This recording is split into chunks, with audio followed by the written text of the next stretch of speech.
भाजपा प्रत्याशी प्रदीप जायसवाल ने चुनाव प्रचार को गति दे दी है। गांव-गांव में उनका जनसंपर्क चल रहा है, जहां वे जनता से सीधे रूबरू होते हुए उनकी समस्याएं जान रहे हैं और जीत के बाद समस्याओं का निराकरण किए जाने का वादा भी कर रहे हैं। उन्होंने 9 नवंबर को वारासिवनी विधानसभा के रामपायली, सिंगोड़ी, बकेरा, बासी, बोदलकसा, बोटेझरी आदि ग्रामों में जनसंपर्क कर महत्वपूर्ण बैठकें ली, जहां उनसे थर्ड आई न्यूज ने चर्चा भी की, जिसमें उन्होंने कहा कि ये चुनाव मुद्दों का चुनाव है। क्षेत्र की जनता मेरा परिवार है और उनके बीच पहुंचकर मुझे बेहद सुखद एहसास हो रहा है।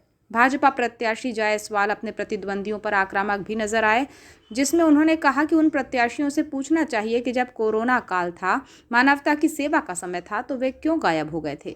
बकेरा, बासी और बोटेझरी ग्राम में जनसभा में गुड्डा जायसवाल ने कहा कि कोरोना काल की 2 लहर थीं। आज जो चुनाव के माध्यम से सेवा की बातें कहकर जनता को एक प्रकार से गुमराह ही कर रहे हैं।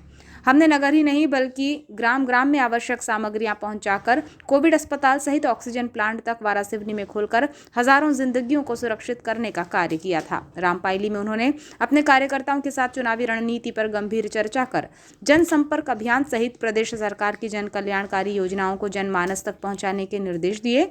इसी के तहत बोदलकसा में उन्होंने कहा कि आज आपके ग्राम के आसपास हमने उद्योग धंधों को स्थापित कराकर ग्राम ही नहीं बल्कि पूरे क्षेत्र के हजारों युवाओं को रोजगार प्रदान करने का काम किया है। किस तरह की तैयारियां हैं गुड्डा जी?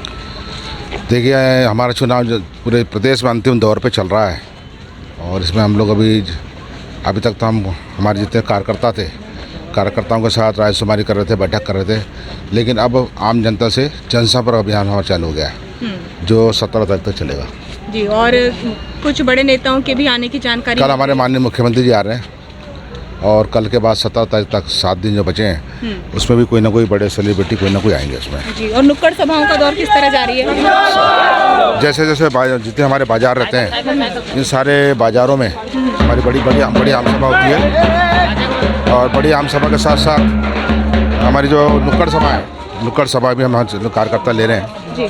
तो हर स्तर से, गांव के स्तर से, शहर के स्तर से, गली गली में अपने अपने स्तर से कार्यकर्ता जो है आम जनता के बीच जा रहे हैं। तो आपको क्या लग रहा है किस तरह का प्रतिसाद आपको देखने को मिल रहा है? और चुनाव के मतलब मतगणना की बात करें तो कितने मतों के अंतर की उम्मीद करें? देखिए, चुनाव होता है, ये तो हम नहीं कह सकते। माननीय गुड्डा भैया का जोरों शोरों से प्रचार शुरू है। गांव-गांव में अभी तक नुक्कड़ सभाएं शुरू हो चुकी है। एक सप्ताह अपने पास बचा है।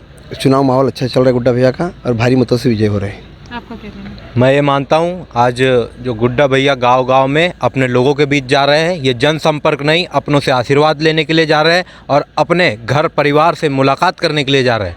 तो भरपूर आशीर्वाद हमारे बड़ों का हमारे गुड्डा भैया को मिल रहा है और निश्चित ही हम भारतीय जनता पार्टी का परचम वारासिवनी विधानसभा 112 में लहराएंगे, भारी मतों से लहराएंगे जी। क्या कुछ आपकी उम्मीदें थी गुड्डा भैया से जो पूरी हुई? और गुड्डा भैया से उम्मीदें इतनी ही थी कि वो अपना झंडा लाए और लहराए आसमान तक। धन्यवाद।